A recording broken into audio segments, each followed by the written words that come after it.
یہ تو صحابہ کے دور میں بھی بات ہوئی تھی، غریب صحابہ آئے، یا رسول اللہ یہ امیر تو بازی لے گئے، صدقہ کرنے کی وجہ سے، خیرات کرنے کی وجہ سے جنت کے وہ مقام پا گئے جہاں تک ہم اپنے عمل سے نہیں پہنچ سکتے۔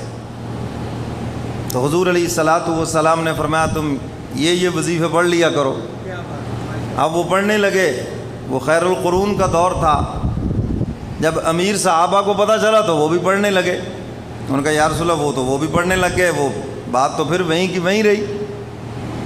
تو حضور علیہ الصلاۃ والسلام نے ارشاد فرمایا کیا تم اس بات پہ راضی نہیں کہ تم ان امیروں سے 500 سال پہلے جنت میں چلے جاؤ؟ یا رسول اللہ اب راضی ہے ہم، بالکل ٹھیک ہے۔ تو میرے محترم سامعین، مالداروں کے لیے تو جنت بڑی آسان ہے، مگر افسوس پیسے لگا کے جہنم خرید رہے ہیں۔ جنت مفت میں ہے، نہیں لیتے، اور پیسے لگا کے جہنم خرید رہے ہیں۔ فضول جہاں پہ پیسہ برباد